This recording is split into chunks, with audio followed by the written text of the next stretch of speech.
Hi, it's Lynn Watts here with Wyatt the Wonder Dog Books. And today I want to tell you about some really cute, clever, helpful, fun, getting to know you activities that you can do with students at the beginning of the school year. So, this is a time when not only are you getting to know students, but they're getting to know each other. And it's a great time to play some games or do something that is kind of fun along those lines. All of these games and more are in the newest updated book that I have, which is called Stories to Learn By. And it goes along with all of the Wyatt the Wonder Dog story books, the picture books. But the first one, the first section has several getting to know you games for the beginning of the school year. So let me tell you a couple of things that you can do. One thing that I did every year with the younger kids was begin the year by talking about feelings about talking about school. So obviously this is a great time to introduce the idea of feelings, introduce the idea that all feelings are normal, that we all have both positive and negative feelings, and that you might have positive and negative feelings about starting school. So for the younger kids who perhaps you don't want to do something that involves a lot of writing, like kindergarten, maybe first grade, maybe even second grade, I would have them close their eyes and I would have them think back to the very first day of school and think about coming to school and what sort of feelings they had, and maybe imagine getting into their classroom and that sort of thing. And then I'd have them open their eyes and just share whatever those feelings were. And you can certainly validate that. You can even bring up some feelings that maybe if nobody mentions having the first day jitters or being a little anxious or being excited or all the different feelings that students have. And then, of course, you can move on into a lesson about school and getting to know each other and that sort of thing. So that's a nice way to begin a lesson, and it gets kids thinking about feelings. And then, of course, you're going to use the theme of feelings and emotions and regulating emotions, so forth, throughout the school year.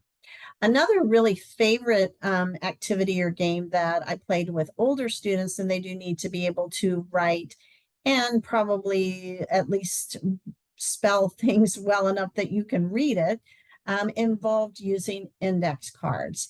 And so here's how I would play this game. So I'd pass out an index card to every student. You'd have them write their name at the top. And then you would have some different identifying topics or subjects that you want them to list on the card in order. All right. So you might do things that are very simple, such as favorite color, and they just have to write blue or green or whatever. You might ask them something like a favorite sport or what they like to do in their free time. So maybe they want to put soccer, or they like to read, or something along those lines. So you can do anything you can think of. I would have them list anywhere from 3 to 4, 5 at the most is probably going to be plenty. And you can have them list things that are identifying, but are all, and let you know something about them. But you can also have them put things on there that are helpful for you to kind of know about them moving forward. So you might want to have them put how many brothers or how many sisters they have, and kind of gives you a feel for the size of their family. You might have them put if they have a pet or not, and what that pet is. You could have them again put on there something they like to do in their free time. So it kind of gives you an idea about their interests. You can just go on from there in terms of what you might have them want to put, but all of it needs to be something that it's fine to talk about in the classroom, because that's the next step. Once the students have filled out their cards, you collect them all, and then you're going to have everybody in the classroom stand, and you're going to begin by reading the first descriptor. So let's say that the first one was your favorite color. So you would say, everybody whose favorite color is blue, continue standing. If it's something different, have a seat. So now you have everybody whose favorite color is blue standing. Then you might say, everybody who loves to play soccer, continue standing. Otherwise, have a seat. So now you have fewer students standing, and they all have the favorite color blue, and they all have the favorite pastime of playing soccer. And then maybe the next one has to do with brothers and sisters, and you say everybody who is an only child, they have no brothers or sisters, continue standing, and everyone else sit down. So you can see how you're eliminating students with each descriptor. And eventually you should have one student standing, and then you say, yay, this is so-and-so, and you say their name. So students find this very interesting. As you can see, they are learning about each other. You are learning something about them as well. And in addition to that, it's a pretty good listening and paying attention type of a game.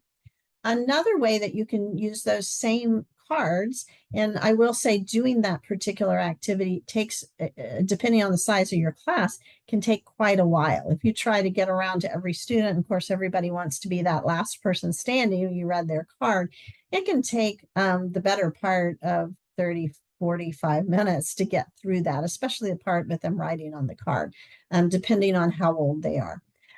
However, you can do the same thing, and instead of having everybody stand, you can read all of the information on the card and then have students guess who that might be. And so that's another way for students to be learning about the interests and habits and families and things of each other, and also to learn each other's names. Now, if you play that game, I will warn you, you need to tell students that if you read off the card that sounds like them, they should not raise their hand and say, that's me, okay? Because that's pretty much a dead giveaway, right? They know that's them. And you will have somebody do that if you don't let them know.